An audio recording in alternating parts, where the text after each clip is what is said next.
The curtains moved gently in the summer wind. The smell of flowers came in through the open window. And in the distance there was the faint noise of London traffic. It was very peaceful in the artist's studio. Lord Henry Wotton was lying back in a large chair, smoking a cigarette. He was watching the blue smoke rise to the ceiling. And he was also watching his friend, Basil Hallward, the artist. Basil was standing in front of a painting which was nearly finished. It was the portrait of a young man, a very beautiful young man. Basil and Lord Henry were good friends. They had studied at Oxford University together. Now they were both about 30 years old. Basil worked very hard, and he was a well-known artist. Lord Henry, who was called Harry by his friends, did not work at all. He was a rich man. He spent his money on expensive food and clothes and on valuable books and paintings. Lord Henry pointed towards the painting. "That is the best portrait you have ever painted, Basil," he said. "You must show it in the best art gallery in London," Lord Henry continued. "Everybody must see it." "I am not going to show this picture in a gallery," Basil replied. "Not going to show it?" said Harry in surprise. "You artists are silly people. You want to be famous. You become famous. Then you don't like being famous. Think, Basil. It's bad when people talk about you, but it's worse when they don't talk about you. Why won't you show the picture?" "I know you will laugh at me, Harry," answered Basil, "but I can't show the picture because it shows too much of me. It is too much like me." "Nonsense," said Harry. "The picture does not look like you at all. You have black hair and a strong, intelligent face, but you are not beautiful, Basil. The young man in the portrait has blonde hair and a pale face, and he is beautiful." "You don't understand me at all, Harry," said Basil. "I don't mean that I look like Dorian Gray." "Dorian Gray?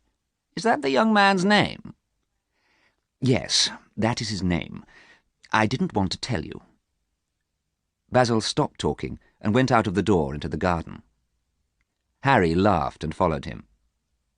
The two young men sat on a long wooden seat under a laurel tree.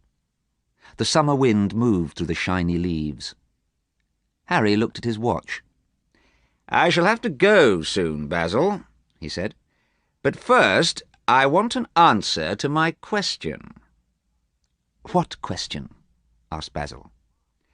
"Why won't you show the picture of Dorian Gray in a gallery? What is the reason?"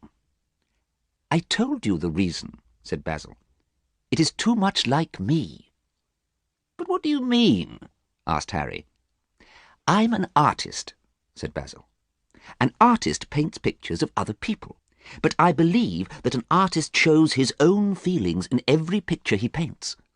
Each time I paint a picture, I show feelings that are inside me. I don't want people to look at the picture of Dorian Gray. I don't want them to find out about my feelings."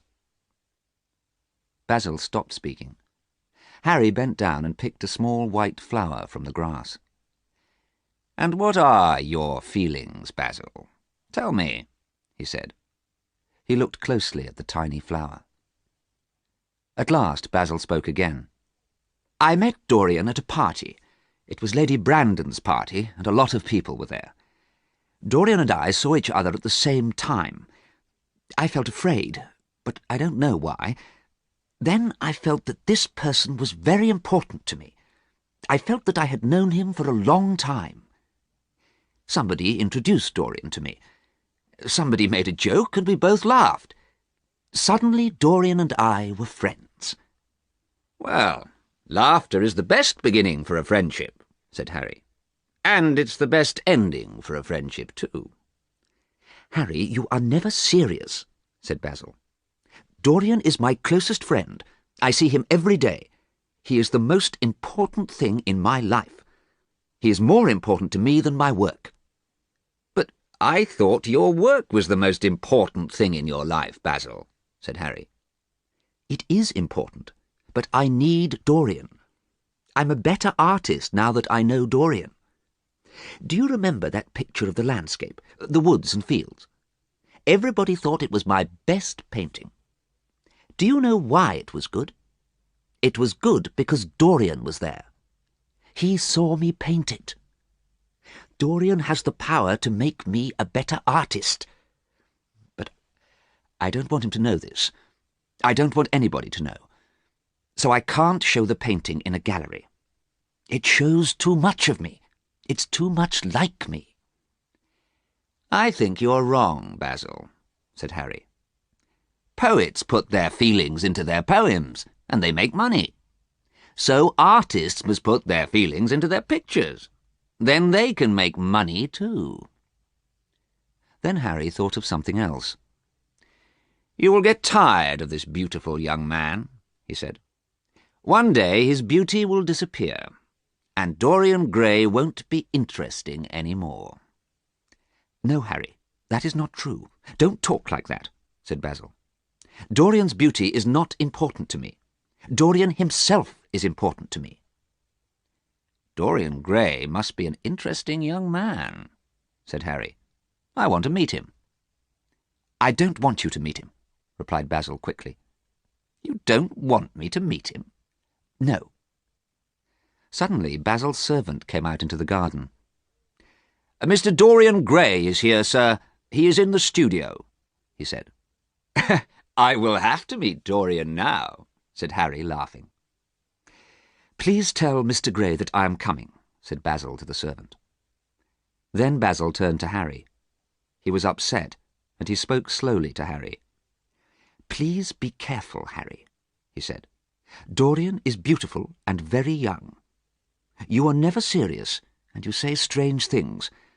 Don't talk to him. Please don't try to influence him, to change him. Your influence would be bad, and I need him. I need him to help me with my work. You're talking nonsense, said Harry, smiling. Now introduce me to Dorian Gray. He took hold of Basil's arm and led him into the studio.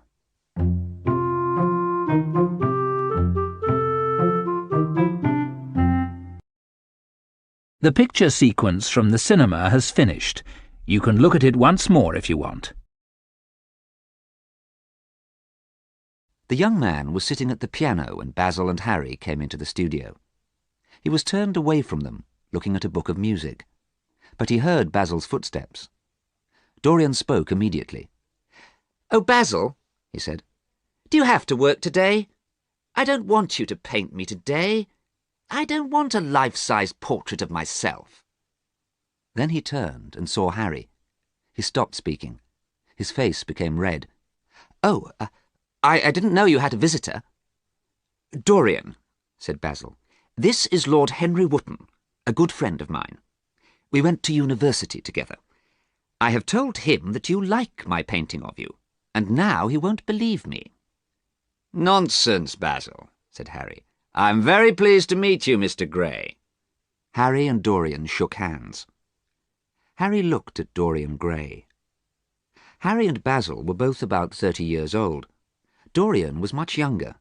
He was about 20, and he was very beautiful. His hair was blonde, his face was pale, and his eyes were bright blue. Basil did not want Harry to talk to Dorian. "Harry," he said, "I want to start painting now. Please will you go away?" Harry did not want to go. "Do you want me to go, Mr. Gray?" he asked. "I will go if you want me to go, or I will stay if you want me to stay." "Yes, do stay, Lord Henry," answered Dorian. "Mr. Gray wants me to stay, Basil," said Harry. "You don't mind if I stay, do you?" Basil wanted to please Dorian. "No, of course I don't mind. Please stay, Harry," he said. "But," Basil went on, "you must not listen to Harry, Dorian. He is never serious, and he says strange things. He changes people. He has a bad influence on people." "Harry, sit down," Basil continued. "Dorian, come and stand over here. And please don't move around too much. I want to finish your portrait today." Basil started to paint. Harry sat in the comfortable chair and smoked a cigarette. There was silence for a few minutes. Then Dorian spoke. "Are you a bad influence on people, Lord Henry?" he asked. "Do you make people change what they think and do?"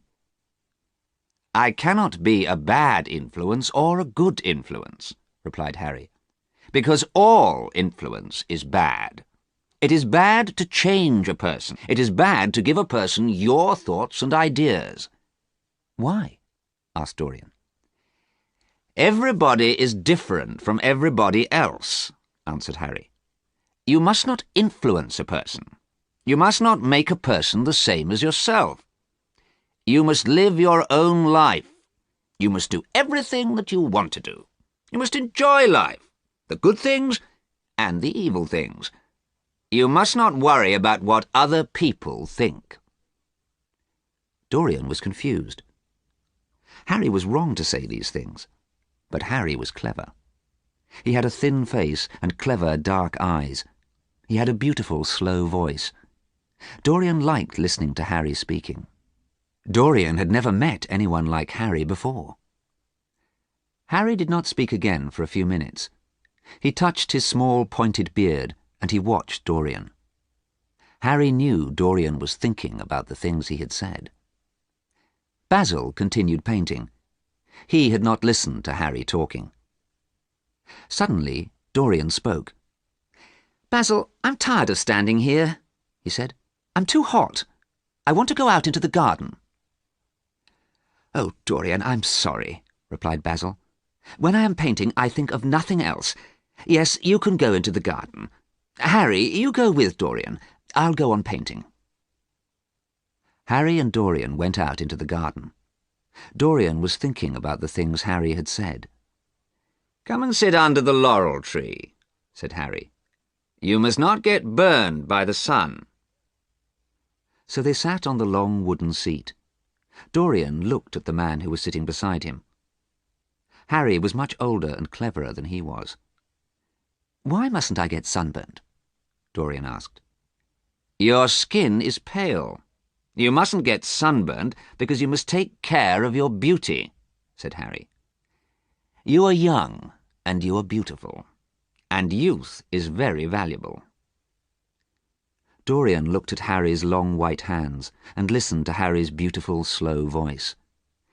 "One day you will be old," said Harry. "Your face will be wrinkled. You will be old and wrinkled and ugly. You will not be young, so you will not be beautiful any more. And it will be too late to do anything interesting and exciting. So, Mr. Gray, you must enjoy life while you are young and beautiful. You must do everything you want to do. You must find out about life and people. You must not worry about what other people think."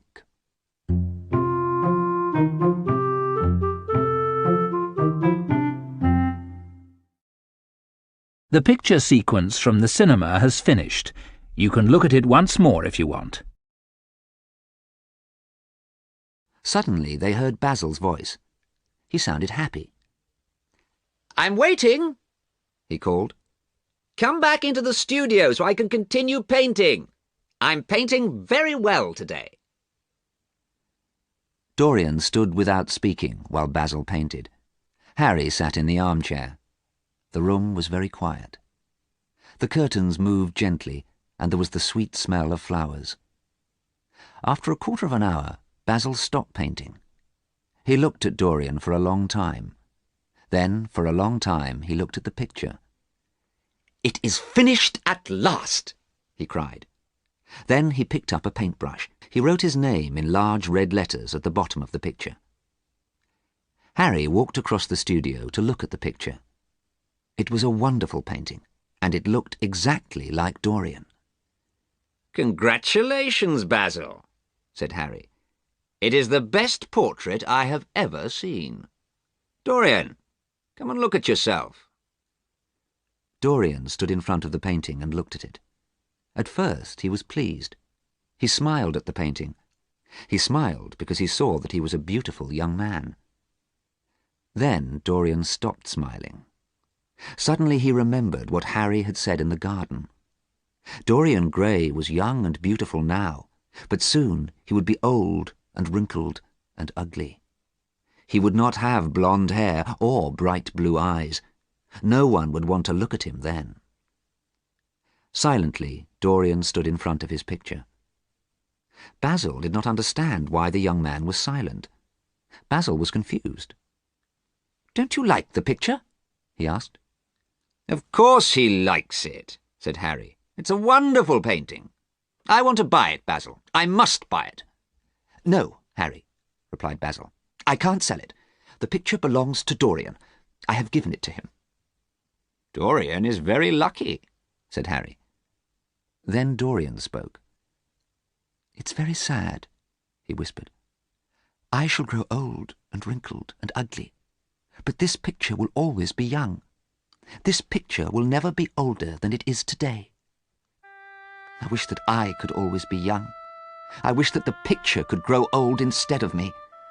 I would give anything and everything for this to happen. I would give my soul." "It would not be very nice for Basil if the painting grew old, Dorian," said Harry, laughing. "That's right," said Basil, laughing too. "I don't want that to happen. I don't want an old, ugly picture." But Dorian did not laugh. "You care about your painting more than you care about me, Basil," he shouted.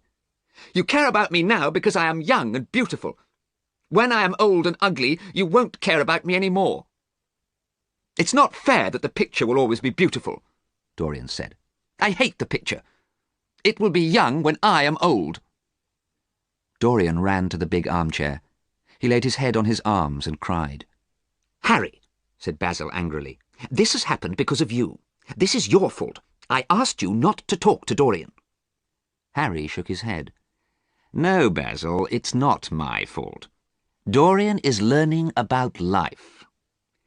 "Well," said Basil, "you are my two closest friends, but you have made me hate my best painting, so I will destroy it." Basil picked up a knife from a table near him. He was going to cut up the picture and destroy it. Suddenly Dorian ran across the room and pulled the knife from Basil's hand. "Don't, Basil! Don't destroy the painting! It will be murder! Don't, please!" "Well, I'm happy that you like the picture now, Dorian," said Basil. "When the paint is dry, you can have your portrait. Now," he continued, "shall we have some tea?"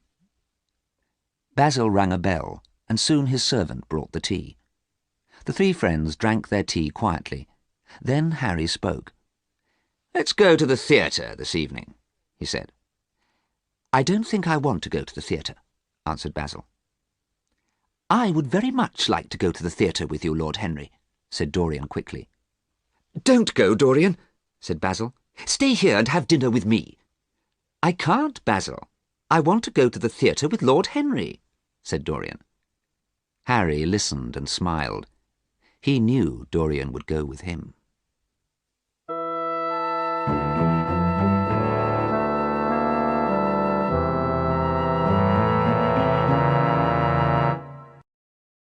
The picture sequence from the cinema has finished. You can look at it once more if you want. Harry did not know much about Dorian Gray. Basil had told Harry very little about the young man. But Harry wanted to know all about Dorian. So Harry asked his friends in London about Dorian Gray. He asked about Dorian's family. Harry enjoyed the story of Dorian Gray. It was a sad and romantic story about love and death. Dorian's grandfather was Lord Kelso, a very rich old man. Dorian's mother was Lord Kelso's daughter, the beautiful Lady Margaret. Lady Margaret fell in love when she was very young. She ran away from home and married a soldier, but she did not have a happy life. Lord Kelso was very angry and never talked to Lady Margaret again. Dorian's father, the soldier, was killed before Dorian was born. Lady Margaret died before Dorian was a year old, so Dorian was an orphan. Harry was very pleased with the story of Dorian Gray. He knew that Dorian was beautiful and young. Now he also knew that Dorian was an orphan. And he knew that Dorian was going to be very rich. Soon Dorian would be 21. Then he would have all Lord Kelso's money. Yes, it was a sad and romantic story. Now Harry was even more interested in Dorian Gray. Harry saw Dorian many times in the next few weeks. They met in people's houses and at art galleries and in theatres. Harry wanted to talk to Dorian. Dorian had listened to Harry in Basil's studio. Harry wanted the young man to listen to him again and again. He wanted to give his thoughts and ideas to the young man. So Harry talked and talked. At the theatre and at parties and at dinners. He laughed and played games with words. He said funny things. He said clever things. And he said dangerous things. Everybody listened to Harry. But Harry was not talking to everybody. He was talking to Dorian. Sometimes Dorian smiled. Sometimes his eyes were wide open with surprise. Dorian listened to everything Harry said. It was a month after Harry had met Dorian at Basil's studio. Harry had been out to lunch, and he arrived home in the middle of the afternoon. "You are very late, Harry," said a voice. "I've been waiting a long time to see you." The voice sounded very unhappy. Harry went into the library. "You're very late, Harry," said Dorian again. "I wanted to see you. I've got something to tell you. I'm in love, Harry. I have to tell you. I'm in love with the most beautiful girl." There was silence. Then Harry said, "Who are you in love with?" "With an actress," answered Dorian. His face became red. "Oh, Dorian," Harry said, sitting down. "All young men fall in love with actresses." "Don't say that, Harry. You haven't seen her." "Who is she?" "Her name is Sybil Vane." "I've never heard of her." "She isn't well known yet," said Dorian. "But everybody will know about her soon. One day she will be famous. She's a wonderful actress." "Oh, is she?" said Harry, lying back in his chair. "Tell me about Sybil Vane. Where did you meet her?" "I will tell you about her, Harry, but you must be kind to me. You mustn't laugh at me. I met her because of you." "Because of me?" said Harry. "Yes. You told me to find out about life. You told me to enjoy life, the good things and the evil things. So I went out. I walked around London. There was excitement and danger everywhere. I knew that something wonderful was going to happen. Then, one night, I went to a different part of London. I had not been there before. At about 8:30, I was in front of a dirty little theatre. The manager was standing outside. He was a horrible man. He was fat and dirty. "It's £1 for a ticket, sir," he said. "Buy a ticket for the best seat in the theatre, sir." And he took his hat off. Dorian stopped speaking because Harry had started to laugh. "Don't laugh at me, Harry," he said. "It's cruel of you to laugh at me. I'm telling you how I met Sybil." "The play was Romeo and Juliet by Shakespeare," Dorian went on. "Romeo was a fat, ugly old actor, but Juliet was a beautiful young actress.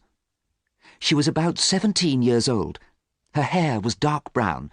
Her face was small and pale, like a little flower. Her eyes were large and dark blue. I fell in love with her immediately.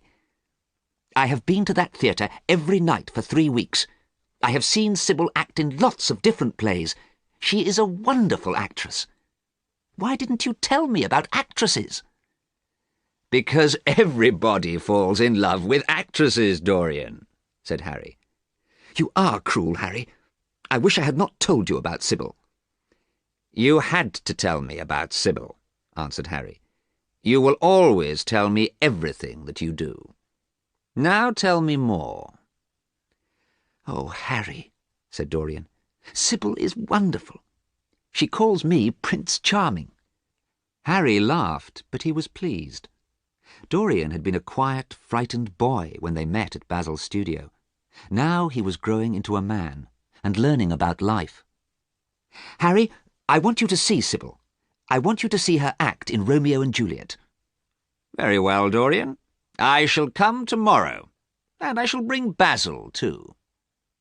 Oh, Basil, yes. I'm afraid I haven't seen him for a week. He sent me my portrait and I haven't thanked him.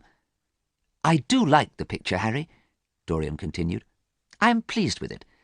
But it stays young and beautiful, while I grow older. Today I am a whole month older than the picture. Harry smiled. "We will see you tomorrow night at 7 o'clock at the theatre," he said. Dorian left the house, and Harry sat for a while in the library. He thought about Dorian. Harry's brown eyes shone with pleasure. He was pleased that Dorian was in love. He wanted to see what Dorian did next. Harry did not care if Dorian was sad or happy. He had told Dorian to enjoy life, the good things and the evil things, and Harry was going to watch what Dorian did. It was late, and the sun was low in the sky. Harry got up from his chair and went to change his clothes. He went out to dinner. When he returned home that evening, there was a telegram waiting for him. It said that Dorian was engaged to be married to Sybil Vane.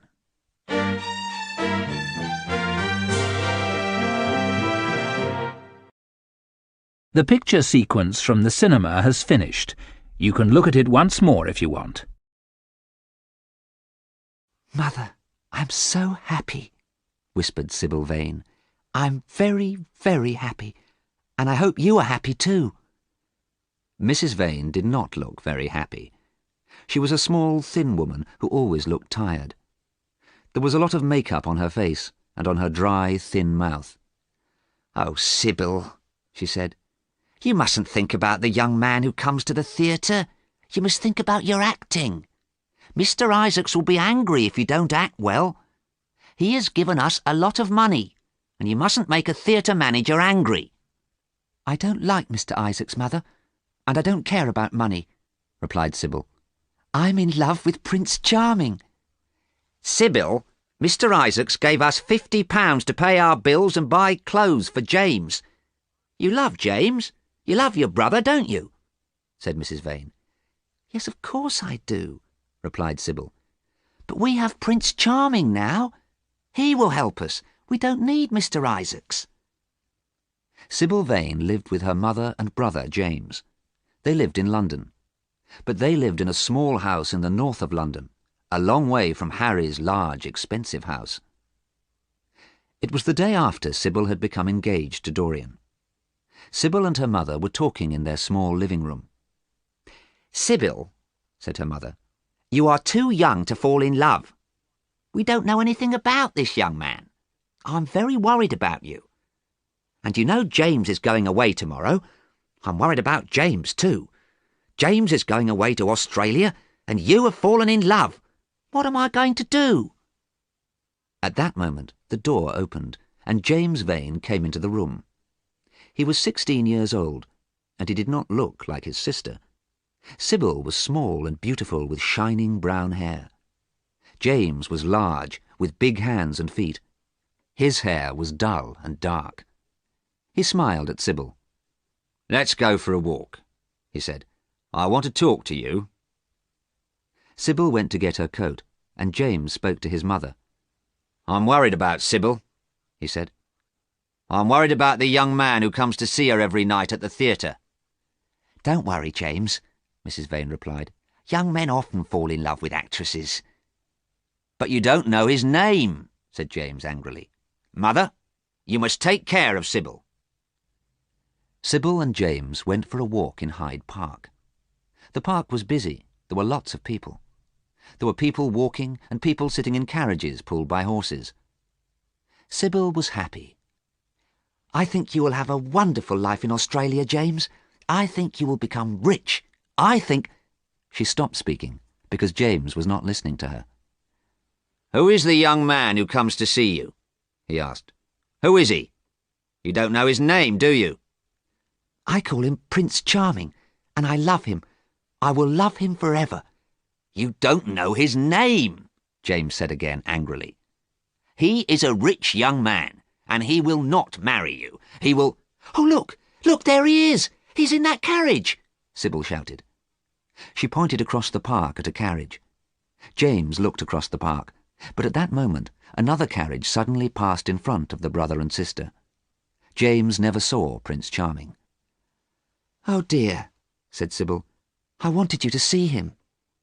I wanted to see him too, replied her brother, because I will kill him if he ever hurts you. At first Sybil was angry with her brother, but she remembered that he was 16 years old. He was a boy. He had never been in love. You won't hurt a man I love, will you, James? She said. No, I won't, he said at last. I won't hurt him if you love him. I will always love Prince Charming, said Sybil, and he will always love me. So Sybil and James were friends again. But that evening James spoke again to their mother. If this young man hurts Sybil, he said, I will find him and I will kill him. I will kill him like a dog.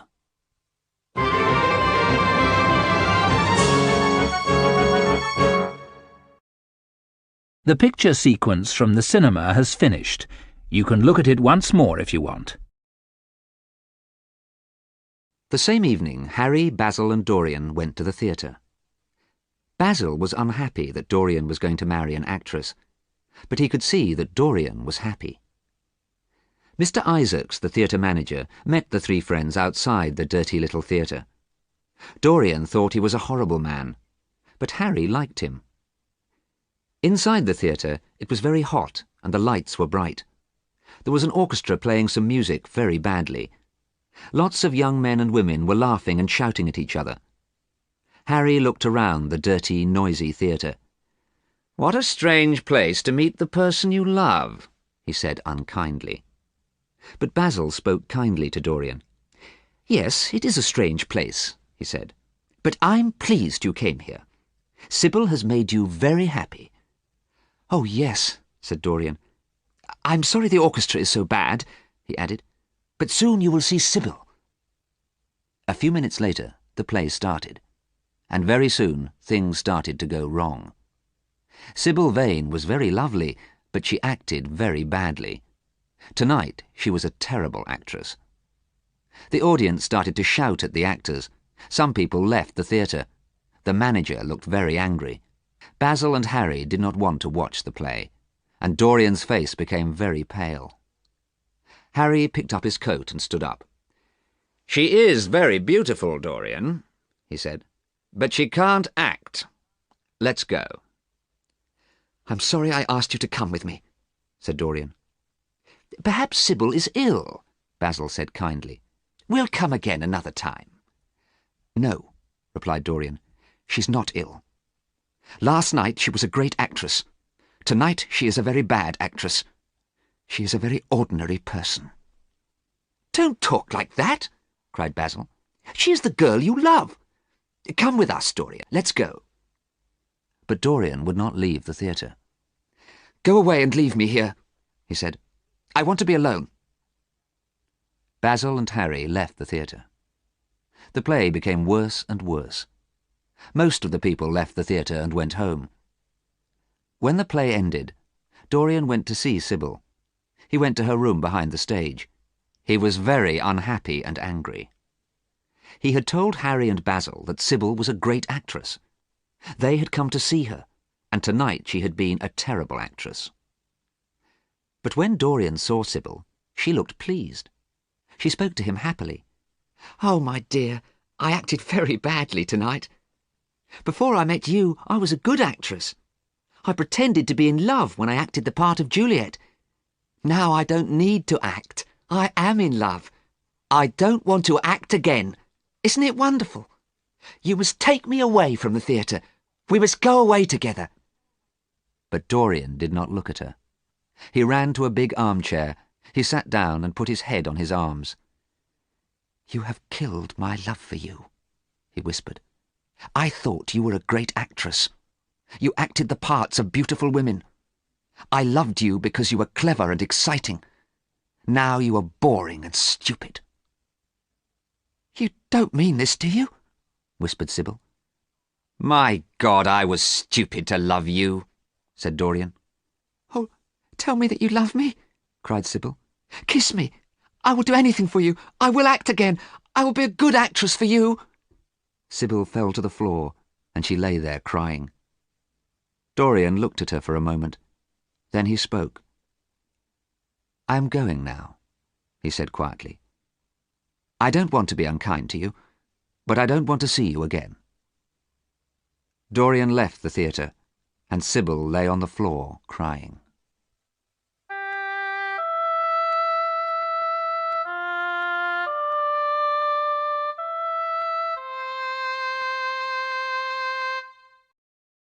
The picture sequence from the cinema has finished. You can look at it once more if you want. It was late when Dorian left Sybil and the theatre, but he did not go home. That night Dorian walked around London for hours. He did not care where he went. He was upset, angry, and confused. The sun was rising when he went home. Dorian decided to go to bed and went slowly towards his bedroom. He walked along the hall and through the library. Basil's portrait of Dorian was on a wall in the library. Suddenly, Dorian stopped and looked at the portrait. He was surprised. The painting looked different. The face in the painting had changed. Yes, it had changed. Quickly, Dorian opened the curtains. Sunlight came into the room. Dorian looked closely at the picture and saw that the face was different. It looked unkind and cruel. A huge mirror hung on another wall. Dorian looked in the mirror at his own face. He saw a beautiful young man. He had not changed. What had happened to the picture? Suddenly, Dorian remembered the day that Basil finished the picture. Dorian remembered his wish. He remembered his own words. "I wish that I could always be young. I wish that the picture could grow old instead of me. I would give anything and everything for this to happen. I would give my soul." Why did the face in the picture look cruel and unkind? Was his wish coming true? Was the picture changing? Dorian thought about Sybil. Had he been cruel to Sybil? He had left her lying on the floor, crying. Yes, he had been cruel. But Sybil had killed his love for her. He would not think about Sybil again. The face in the picture looked at him. In Basil's studio, the picture had shown Dorian that he was a beautiful young man. Now the picture showed Dorian that he was unkind and cruel. Dorian was sure now. The picture was going to get older, and he was going to stay young. The picture was going to become old and wrinkled and ugly, and Dorian was not going to change. He was sorry for the picture. And suddenly he was sorry for Sybil. He looked at the cruel face in the picture, and he decided to be kind to Sybil. He decided to marry her. He would never see Lord Henry Wotton again, and he would marry Sybil. Dorian quickly covered the picture with a cloth and left the library. Later that day, Dorian woke up after a long sleep. It was 1:15 in the afternoon. Dorian got dressed and went to the library. A servant brought him some food and also brought Dorian a letter. The letter had come from Harry that morning.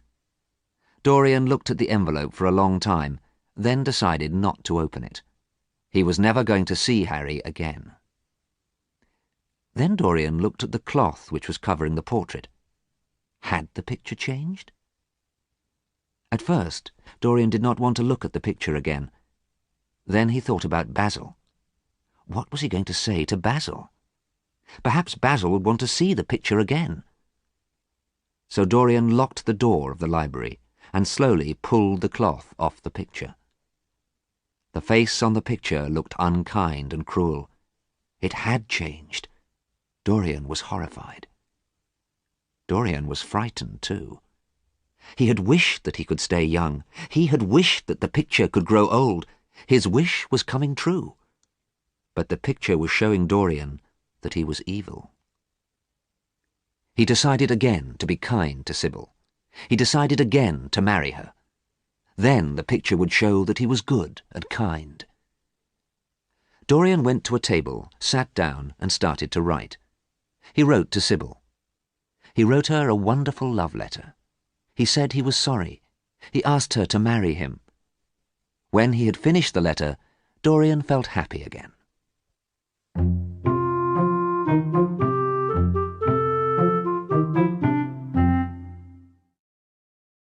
The picture sequence from the cinema has finished. You can look at it once more if you want. Suddenly, there was a knock on the door of the library. "Dorian!" shouted Harry's voice. "Dorian? Are you there? Let me in, my dear boy. I want to see you." At first, Dorian did not answer. He did not want to talk to Harry. Harry was a bad influence on him. Harry made him behave badly and think about strange things. Dorian remembered Harry's words. You must do everything you want to do. You must enjoy life, the good things and the evil things. You must not worry about what other people think. But Harry was wrong. Dorian wanted to forget Harry's words now. He wanted to be good and kind to people. Then Dorian decided to see Harry. He decided to talk to Harry for the last time. Dorian covered the picture with the cloth and unlocked the door of the library. "Oh, Dorian," said Harry, "I'm very sorry about what has happened, but don't worry about it. Don't think about it." Are you talking about Sybil? Asked Dorian. "Yes," replied Harry, "but don't worry. Tell me, did you talk to Sybil after the play last night?" Yes, I did, said Dorian. I was very angry with her. I was unkind and cruel to her. I can be cruel. Before last night, I did not know I could be cruel. Now I have learnt more about myself. "I am pleased that you are not upset," said Harry. I have decided what to do now, replied Dorian. I have decided to be good and kind. I don't want to be cruel and evil. I am going to marry Sybil. "Marry Sybil? Dorian, didn't you read my letter? I wrote to you this morning." Harry stopped speaking. No, I didn't, said Dorian. I didn't want to read it. You are a bad influence on me. Harry walked across the room. He sat down next to Dorian and took hold of the young man's hands. "Dorian, I'm sorry. That letter told you that Sybil is dead." Dead? Shouted Dorian. No, she isn't dead. She can't be dead. You're lying. He pulled his hands away from Harry. "It is true," said Harry. "The story is in all the newspapers. There is going to be an inquest, an inquiry to find out about her death. The police need to find out what happened." Why? Why will there be an inquest? What happened? Dorian shouted. Then suddenly he stopped shouting and looked at Harry. She killed herself, didn't she? Tell me, Harry. Tell me quickly. "Yes. Sybil didn't arrive home after the play. Her mother went to the theatre at about midnight. Sybil was dead, lying in her room. She had drunk some poison." Harry, this is terrible, cried Dorian. "Did anyone see you with Sybil?" continued Harry. "We don't want your name in the newspaper stories, too." No, nobody saw me, replied Dorian quietly. "Good," said Harry. "Now you must come out with me tonight. There is a wonderful singer at the opera tonight." So, whispered Dorian to himself, I have killed Sybil Vane. I did not cut her throat with a knife, but I killed her. Then Dorian remembered his portrait. He remembered the cruel face. I was going to be good and kind, he shouted. I was going to marry Sybil. Now I can never be good. Harry took a cigarette out of a gold case. "It wasn't a good idea to decide to marry Sybil," he replied. "You know it wasn't a good idea, don't you, Dorian? Marriage is boring.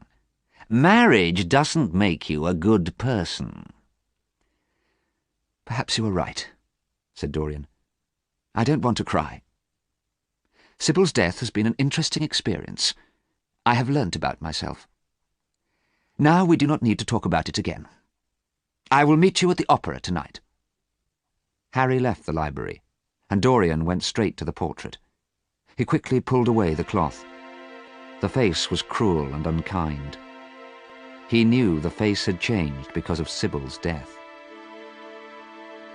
Dorian thought about what had happened, and now he made a decision. Dorian decided to enjoy his life. He decided to do everything he wanted to do. He decided not to care about other people. And Dorian knew what would happen. The picture would become old and wrinkled and ugly. He would always look young and beautiful. Dorian smiled and covered the picture with the cloth again. An hour later, Dorian was at the opera with Harry.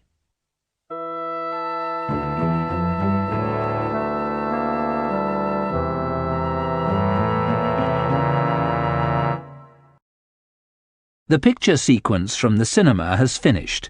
You can look at it once more if you want.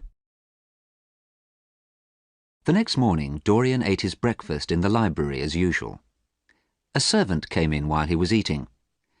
"Mr. Hallward is here, sir," the servant said. Basil came quickly into the room behind the servant. "I am very pleased to see you," said Basil. "I have been very worried about you. I came here last night after I read the news about Sybil. Your servant said that you had gone to the opera, but I knew it couldn't be true." Dorian continued eating his breakfast.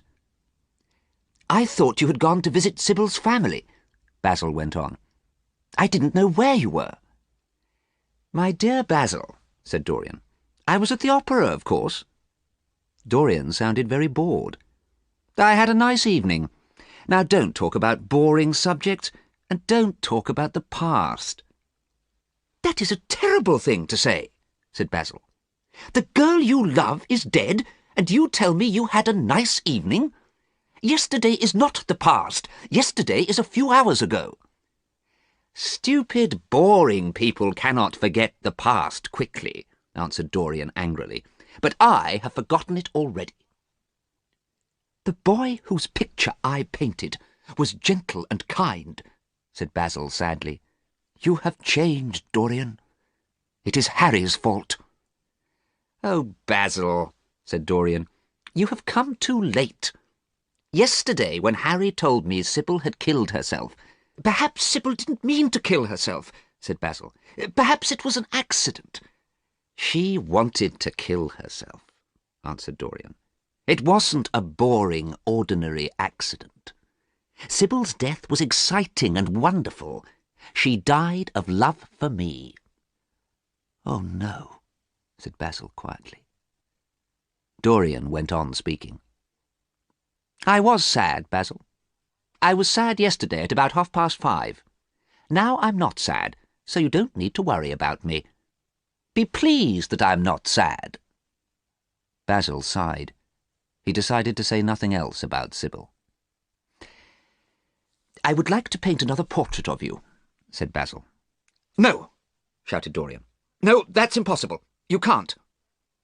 Basil was very surprised. "But Dorian, why not?" he asked. Then he saw that a cloth was covering his portrait of Dorian. "And why have you covered the picture? It's the best portrait I've ever painted." Basil walked across the room towards the painting. "No!" shouted Dorian. "You mustn't look at it." "But Dorian, I want to show the picture in a gallery in Paris," replied Basil. "I want to see it." "You can't," said Dorian. "I will never speak to you again if you look at it." "And," Dorian thought quickly, "you have changed your mind. Harry said that you didn't want to show the picture in a gallery. Why didn't you want to show it? Harry said there was a strange reason." "You will laugh at me if I tell you," Basil answered. "So I won't ask to see the picture again." Dorian laughed now. No, Basil, I want to know. Why didn't you want to show the picture? Basil sighed. He started to explain. He told Dorian what he had told Harry. When I met you, I knew you were important. You became my dearest friend. I became a better artist because of you. But an artist shows his feelings in his pictures. I did not want people to know my feelings, so I did not want to show the painting in a gallery. Now I am not so worried. I don't mind if people see the picture. So, now I have told you, said Basil. But you will not let me see the picture. You will not let me paint you again, and you will not give me a reason. You make me very sad. Dorian smiled. Basil was not going to find out the secret of the picture. We are still friends, Dorian said, and I will come and have tea with you soon. That'll be nice. As soon as Basil left, Dorian walked across the library to the portrait. Carefully, he folded the cloth very tightly around the painting. Nobody, he thought to himself, will ever see this again. Dorian rang a bell to call a servant. Get someone to help you, he said. Carry this picture upstairs to the top of the house. Put it in the small room in the attic. Dorian watched while two servants carried the painting up to the attic room. Then he locked the door and put the key in his pocket. It was the only key to that room. It was 5 o'clock when Dorian went back to the library. He found that Harry had sent him a copy of the evening newspaper. There was a report in the newspaper about the inquest on Sybil's death. The report said that Sybil had drunk poison by accident and killed herself. The report did not say anything about Dorian. Dorian threw away the newspaper. Later, Dorian met Harry at a hotel to have dinner. They sat at a small round table. "I'm hungry," said Dorian. Harry smiled. The picture sequence from the cinema has finished. You can look at it once more if you want.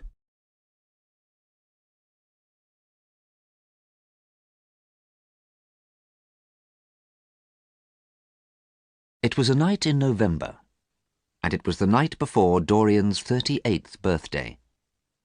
17 years had passed since Dorian had locked the portrait in the attic room. Late in the evening, Dorian was walking home through the streets of London. He had been to a dinner party at a friend's house. Dorian was alone, and he was thinking about his life.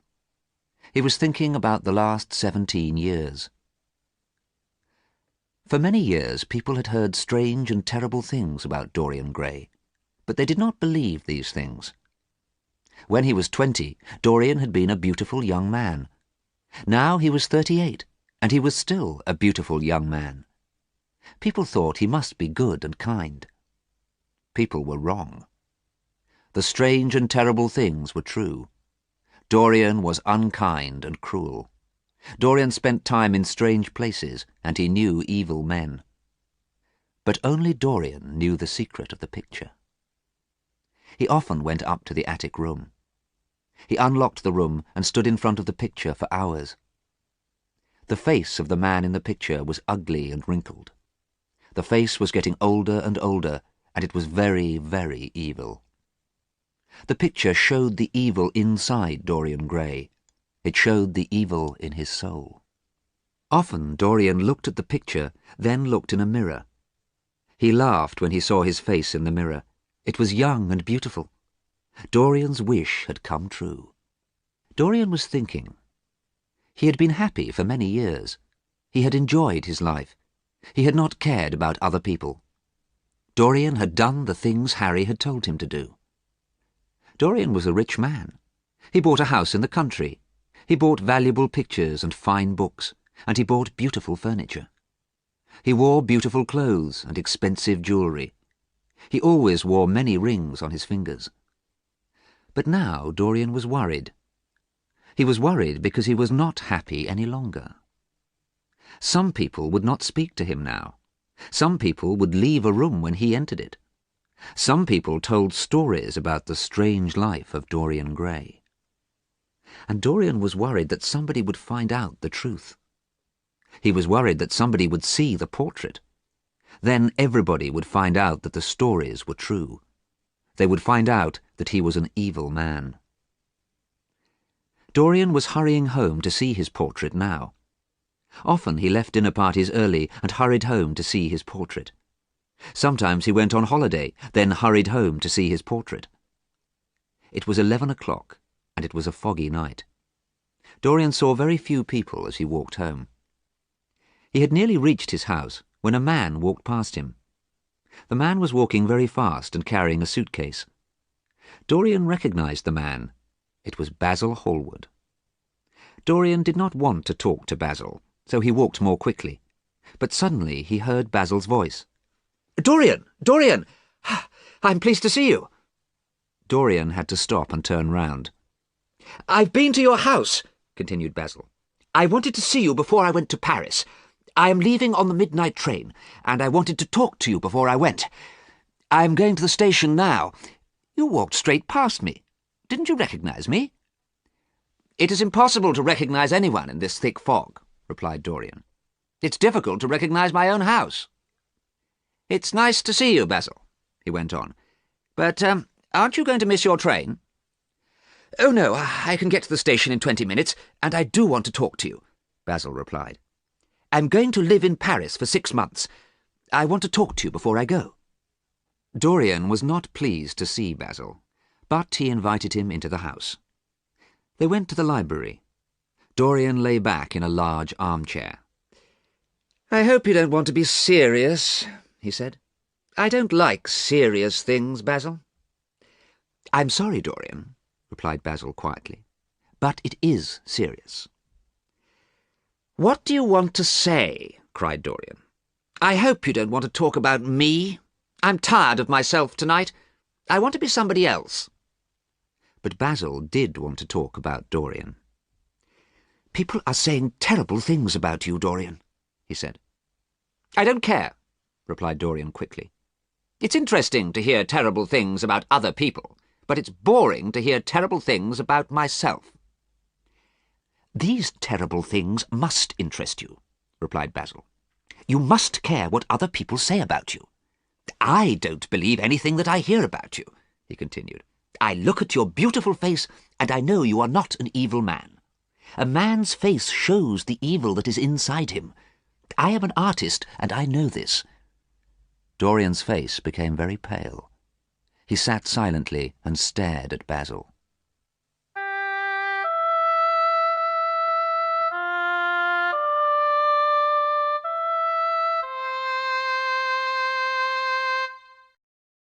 The picture sequence from the cinema has finished. You can look at it once more if you want. Outside it was very dark and very foggy. In the library it was very quiet. The room was lit by a small lamp on a table. Basil sat down and continued talking. "Why don't people want to be your friends any more, Dorian?" he asked. "The Duke of Berwick will not stay in the same room as you. Because of you, Sir Henry Ashton has left England forever. And there are worse things," he went on. "A young soldier has killed himself. Adrian Singleton has disappeared. Lord Kent is very upset about his son. Nobody will talk to the Duke of Perth. Oh, Dorian, these people were your friends. What have you done to them?" "Stop it, Basil," shouted Dorian. "I haven't done anything. It's not my fault if young men do stupid things." "I want to believe you," said Basil sadly, "but you have influenced your friends. You have made people do terrible things. What did you do to Harry's sister? Now no one will speak to her. Are you an evil man, Dorian?" "Take care, Basil," said Dorian. "Do not say any more." But Basil continued speaking. "I told people that you were a good man. I said I knew you well. But do I know you well? I cannot see your soul. I do not know if there is good or evil inside you." "No," said Dorian slowly. "You cannot see my soul." His body was shaking, and his face was very pale. Basil looked at Dorian's face. "Nobody can see inside another man," he said. "Nobody can see another man's soul."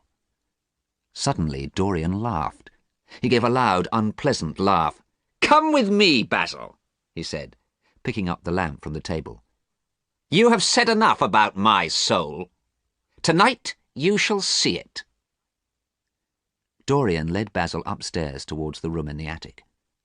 When they reached the door of the room, Dorian turned to Basil. "Are you sure you want to come in?" he asked. "Yes," Basil said, but he was confused. What did Dorian mean? What was in the room? Dorian laughed again and unlocked the door. They walked across the room. Dorian put the lamp on an old table. Then he pointed at the cloth which covered the picture. "You think that nobody can see another man's soul," he said. "You're wrong. Pull away that cloth, and you will see mine." Dorian's voice was hard and cruel. "What are you talking about? Are you mad?" asked Basil. Suddenly, Dorian pulled away the cloth, and Basil saw the picture. He saw the terrible face in the picture smiling at him. It was the most awful face he had ever seen. Basil moved backwards, away from that cruel, evil face. He could see that it was his painting. It was his painting of the blonde, pale and beautiful young man. The hair was blonde, the mouth was red, and the eyes were blue. But the face was wrinkled and ugly, and it was evil.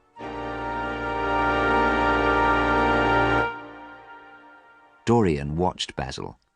He smiled unpleasantly. "What does this mean?" said Basil at last. "Don't you know what it means, dear Basil?" said Dorian. "It means that my wish came true. Do you remember the day you finished this portrait? Do you remember the day I met Harry? Do you remember my wish?" "Oh, God," whispered Basil. "You wished that the picture would grow old. You wished that you would stay young. Oh, no." "Oh, yes," said Dorian. "And the portrait shows you the true Dorian Gray. It shows you my soul." Basil sat down suddenly on an old chair. He put his head in his hands. "Oh, God," he said. "Oh, God, you must be very evil. You are more evil than anybody knows."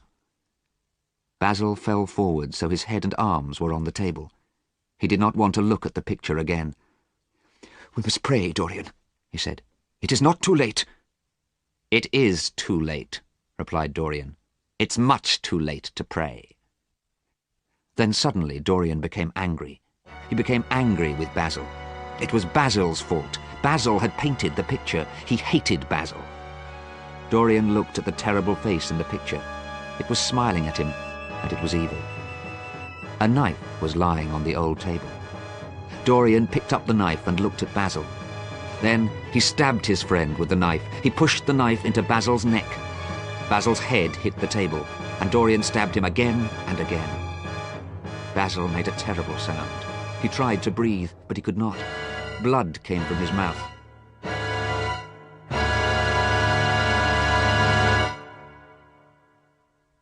It became quiet in the attic room. Dorian listened. He heard the sound of Basil's blood dripping onto the carpet. There was no other sound. Dorian walked quietly across the room and looked out of the window. The fog had gone, and London was quiet. Dorian walked back across the room and picked up the lamp. He saw the dead thing lying across the table.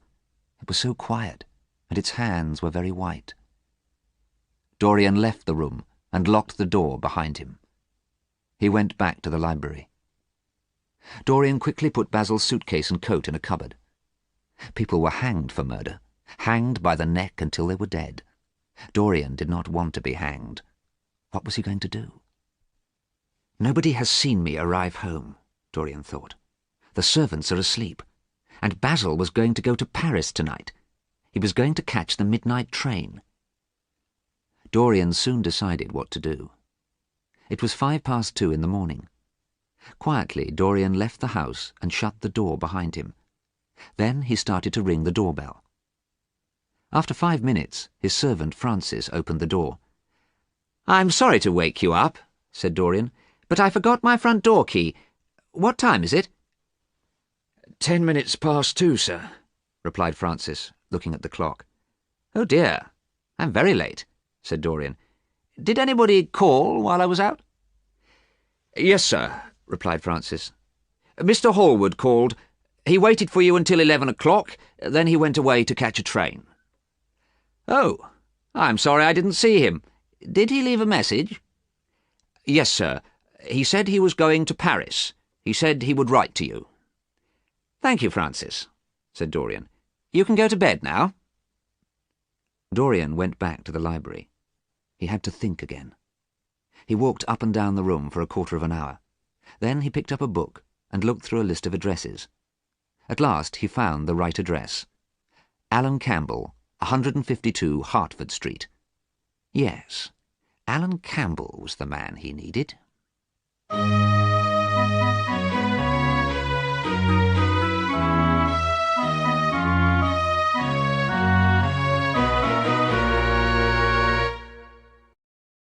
The picture sequence from the cinema has finished. You can look at it once more if you want. At 9 o'clock the next morning, Dorian was sleeping. He did not look like a man who had murdered a friend. But when he woke up, Dorian remembered what had happened. He tried not to think about Basil. He thought for a long time about which clothes to wear. He put on his rings. Then he took them off and put on different rings. Dorian ate his breakfast, but he could not forget Basil's body sitting at the table in the attic room. Then at last he wrote 2 letters. He put one letter in his pocket. He told his servant to take the other letter to Alan Campbell's house. Dorian went to the library. He lit a cigarette and tried not to think about Basil. He drew pictures, but they were pictures of Basil's face. He read poems, but the poems reminded him of Basil. Poor Basil, he thought. What a horrible way to die. Dorian became frightened. He thought about Alan Campbell. Perhaps Alan Campbell would not come. Alan Campbell was a very clever scientist. Dorian and Alan Campbell had been good friends for many years, but Alan had not talked to Dorian for 18 months. Nobody knew why they were not friends any more. Now Dorian needed Alan's help. At last Alan Campbell arrived. He had black hair and a very pale face. He looked very unhappy. Dorian was pleased to see him. "Alan," he said, shaking hands, "it is kind of you to come. Thank you for coming." Alan did not look pleased to see Dorian. "I did not want to come," he said. "I did not ever want to speak to you again. But your letter said it was very important, a matter of life and death." "Yes, it is very important," said Dorian. Then he spoke very quickly. "There's a dead man in a room upstairs. He's been dead for about 10 hours. You must do something for me. You must." "I don't want to know anything about this," said Alan Campbell. "I won't do anything for you. Don't tell me your terrible secrets." "I must tell you this secret," replied Dorian. "You must help me. You are a scientist. You must destroy the body." "No, I will not," said Alan Campbell. "You are mad, Dorian, and I don't care what happens to you." The young man tried to leave the room, but Dorian stopped him. "Alan," he said, "it was murder. I murdered this man, and you are going to help me." Alan Campbell was horrified. He could not speak. Dorian sat down and quietly wrote something on a piece of paper. Then he gave the paper to the young man. Alan Campbell read what Dorian had written. His face became pale. His body started to shake. He fell down into a chair. There was silence. "I am very sorry for you," said Dorian sadly. "We both know what you did. I do not want to tell anybody the truth about you, but I will tell them if you don't help me. I have written a letter, and I will send it." Dorian pulled the letter out of his pocket. He showed Alan the address on the envelope. "Oh, no," whispered Alan Campbell. Then, very quietly, he spoke again. "I must go home. I need some things from my house. I need some scientific equipment so I can help you. You are not going to leave here, said Dorian. Write a list and one of my servants will get the things you need. Sadly, Alan wrote the list. Soon Dorian's servant brought the scientific equipment from Alan's house. Then Dorian sent his servant away. Alan Campbell and Dorian carried the equipment up to the attic room. There was a long piece of wire, 2 strange-shaped pieces of metal, and a large wooden box with bottles in it. Dorian unlocked the door and opened it. Basil's body was sitting at the table. Dorian did not want to look. He did not want to go into the room again. But suddenly Dorian saw that he had not covered the portrait again with the cloth. He ran across the room to cover the portrait. And then he saw blood on the hands in the picture. Bright red blood. The picture was more horrible than Basil's body. Dorian pulled the cloth over the picture quickly and went back to the library. He left Alan Campbell to do his work. 5 hours later, Alan Campbell came into the library. His face was calm and pale. "I have done what you asked me to do," he said quietly. "Goodbye. I never want to see you again." As soon as Alan had left, Dorian went upstairs. There was a strange and horrible smell in the attic room, but the terrible thing sitting at the table had gone.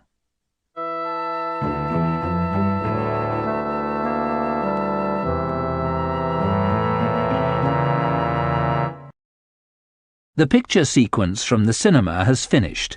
You can look at it once more if you want. That evening, Dorian dressed in beautiful clothes and went to a dinner party at a friend's house. But he did not enjoy the party and did not want to eat anything. "Are you all right?" asked Harry. "And were you all right last night? You left last night's party very early, about 11 o'clock. "Yes, no, I'm fine. I don't know what I did last night," said Dorian quickly. "Yes, I do. I went for a walk. I got home about 2 o'clock in the morning. I forgot my key. I had to wake the servant. You can ask him if you don't believe me." Dorian spoke quickly and sounded confused. Harry was surprised. "My dear boy, I don't care what you did," he said. "Perhaps you were ill." "Yes," replied Dorian. "I'm not feeling well. I think I'll go home." When Dorian got home, he knew he had to do something terrible.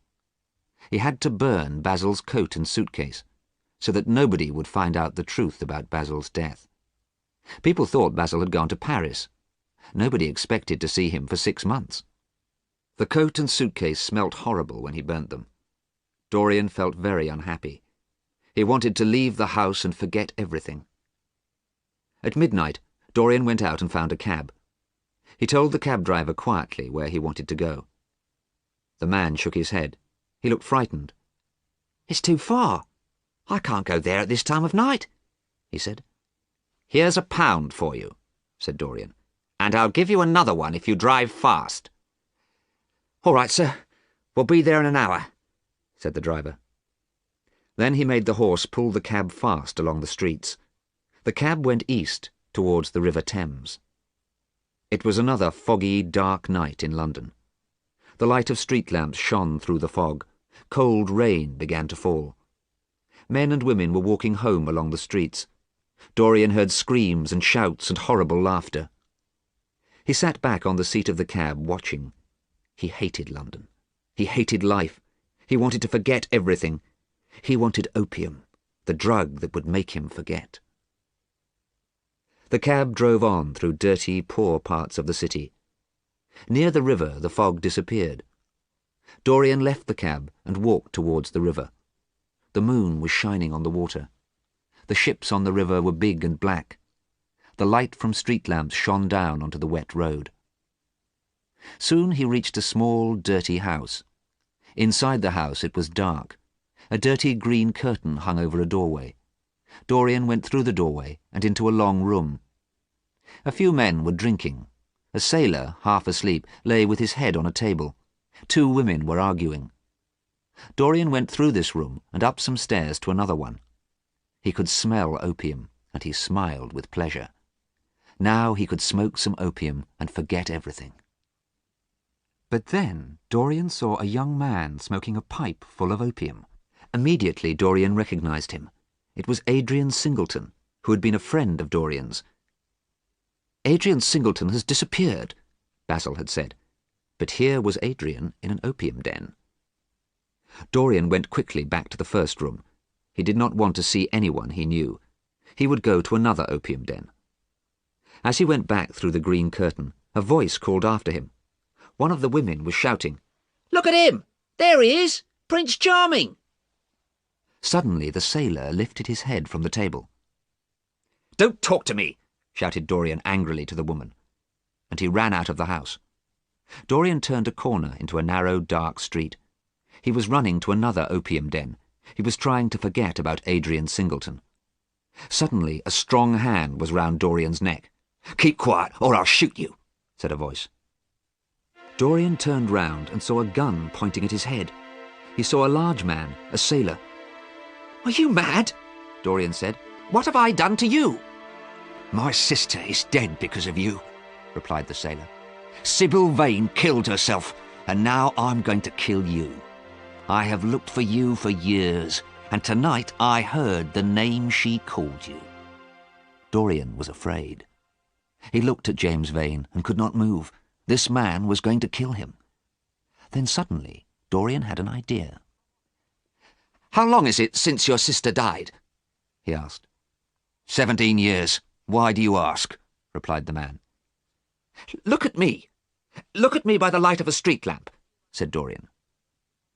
James Vane pulled Dorian back to the main street, and in the light of a street lamp he saw the face of a beautiful young man. It was the face of a young man of about 20. "You can't be the man," said James Vane. "My God, I was going to murder you. I'm very sorry, sir." "You must be more careful," Dorian said. Then he walked away round the corner and into the darkness. As soon as Dorian had gone, the woman from the opium den ran up to the sailor. "Why didn't you kill him?" she asked. "He's evil." "He's not the man I want," he replied. "The man I want is about 40. That young man was 20. The woman gave a horrible laugh. 20? Him? Prince Charming? I first saw Prince Charming 17 years ago, but he hasn't changed since then." "You're lying," shouted James Vane. "I'm not," said the woman.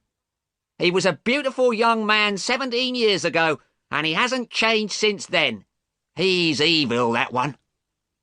"Swear to God that you're not lying." "I swear I'm not lying," the woman replied. James Vane believed her. He ran round the corner into the narrow, dark street, but Dorian had gone.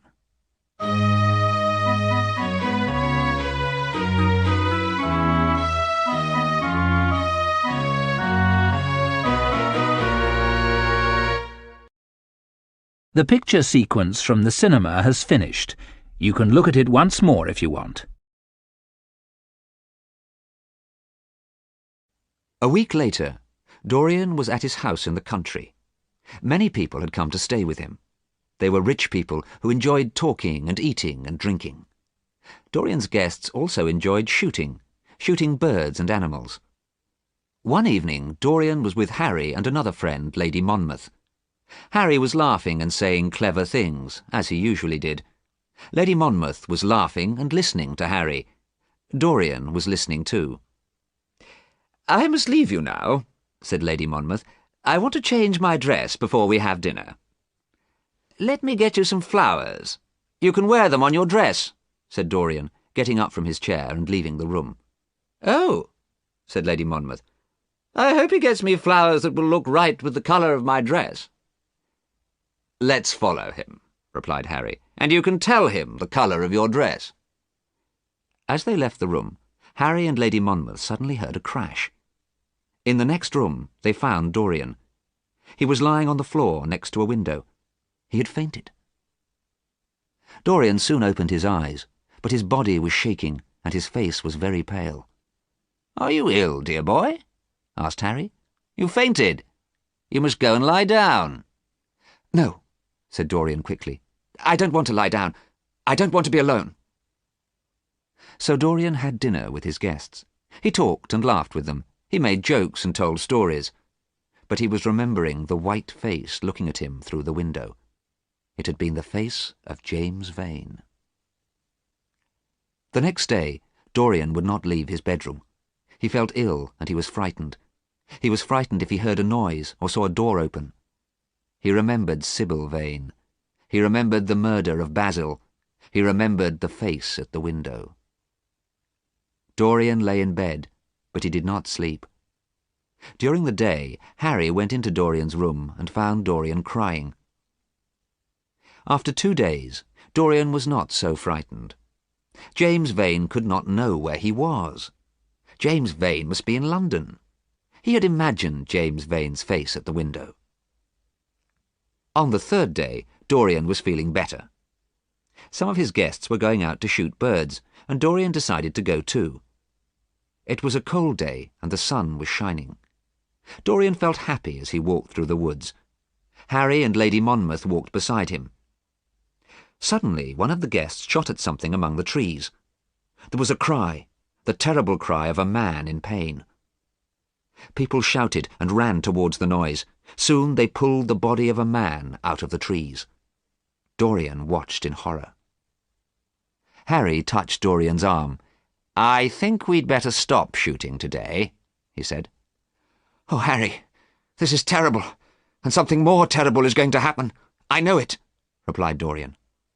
"Don't worry about it, Dorian," said Harry. "It was an accident. It wasn't a murder." Harry was never serious for long. "I would like to meet a person who has done a real murder," he went on, laughing. Lady Monmouth laughed too, but Dorian suddenly felt ill. His face became very pale. Dorian smiled politely. "I'm feeling tired. I must go to my room. Excuse me." In his room, Dorian lay down on his bed. His body shook with terror. Fear and death were everywhere in this house. He did not want to spend another night here. At 5 o'clock, Dorian told his servant that he wanted to take the night train to London. The servant went to pack Dorian's suitcases, but he soon returned. "Excuse me, sir," he said to Dorian. "There is a problem with the dead man, the man who was shot." "Yes, what is it?" said Dorian. "Do you need money to give to his family?" "No, sir. This is the problem. We don't know who he is. He was carrying some money and a gun, but we could not find his name on anything. He's a sailor." "A sailor?" cried Dorian. Suddenly he was excited and hopeful. He ran to the door. "Where is the body? Quick! I want to see it now." The body had been taken to a farm. It lay on the floor in one of the buildings. A handkerchief covered the dead man's face. "Take that cloth off the face," said Dorian. A farm worker took away the handkerchief. Then Dorian looked down at the face and gave a cry of joy. The man who had been shot was James Vane. Dorian went home with his eyes full of tears. They were tears of joy because he was safe. James Vane could not kill him now.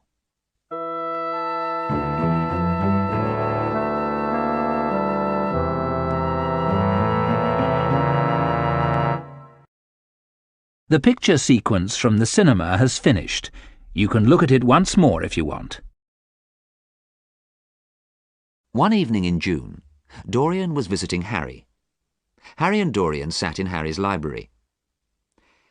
"Harry, I have done too many terrible things in my life," said Dorian. "Yesterday I started to change my life. I'm going to be good." Harry smiled. "Where were you yesterday?" he asked. "I was at an inn in a small village," replied Dorian. "What did you do at this inn?" asked Harry, laughing. "How did you start to be good?" "I met a girl," said Dorian. "She was a pretty girl called Hetty. She looked like Sybil Vane." "Hetty and I were going to go away together," Dorian went on. "But I decided not to go away with her. I decided to leave her in her village. I have done something good." "You are pleased because you have done something good," said Harry. But she will kill herself because you left her. Don't say that. You were never serious, said Dorian angrily. You wanted to be good, so you left her, replied Harry. You did what you wanted to do. You haven't changed. Harry was right. Dorian did not want to talk about Hetty again. "Have you got any news?" he asked. "No, there is nothing else to talk about," replied Harry. "People are talking about Basil. Nobody knows what has happened to him." "Basil?" said Dorian in a surprised voice. "Are people still talking about him? It's a month since people noticed that he had not come back from Paris." "My dear boy, people will talk about Basil for 3 months. Then they will talk about somebody else. They will talk about Alan Campbell's death, too. He killed himself, you know." Dorian did not want to talk about Alan Campbell, but he talked about Basil. "What do you think happened to Basil, Harry?" "I don't know. Perhaps he is dead. I don't want to think about it," replied Harry. There was silence for a while. Then Dorian spoke again. "People are saying that Basil was murdered, aren't they? Do you think Basil was murdered?" "Nobody would want to murder Basil," replied Harry. "Everybody liked Basil. He didn't have any enemies." "Perhaps I murdered Basil," said Dorian. "Have you thought of that, Harry?" Dorian watched Harry carefully, but Harry laughed.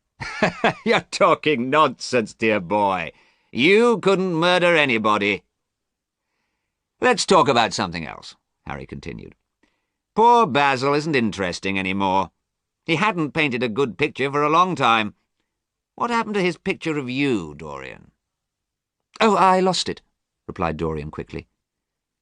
"You look the same now, as young as you were when the picture was painted," said Harry.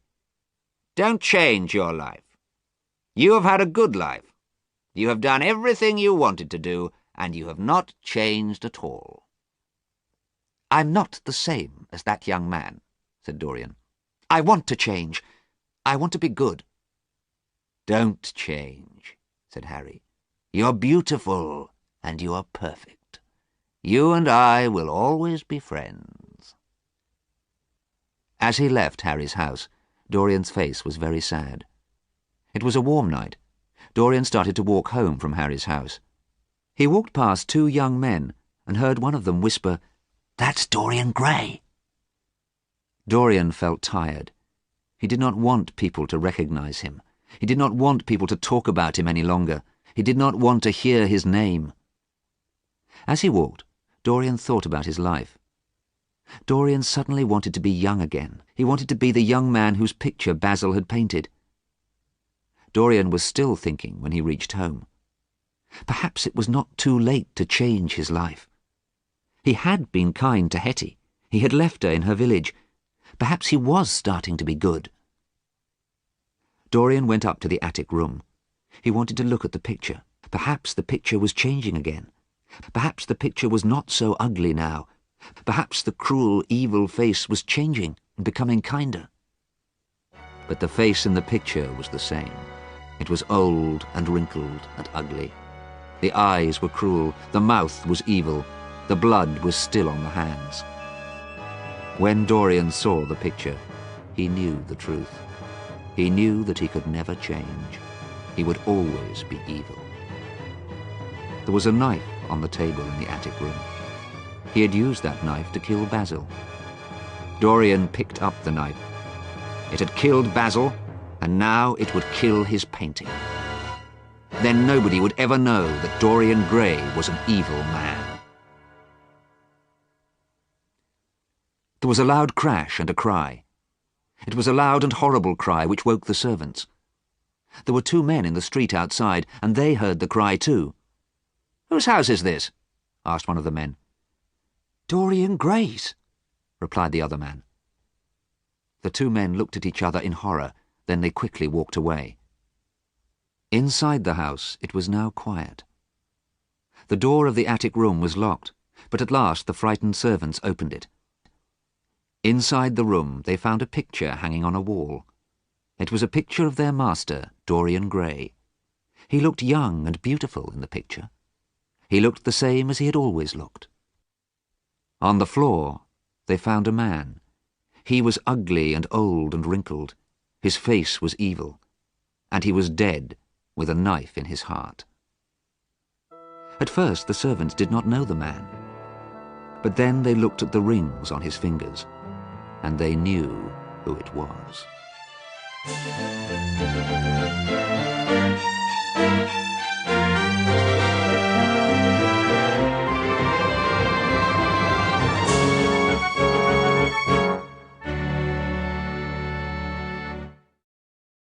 The picture sequence from the cinema has finished. You can look at it once more if you want.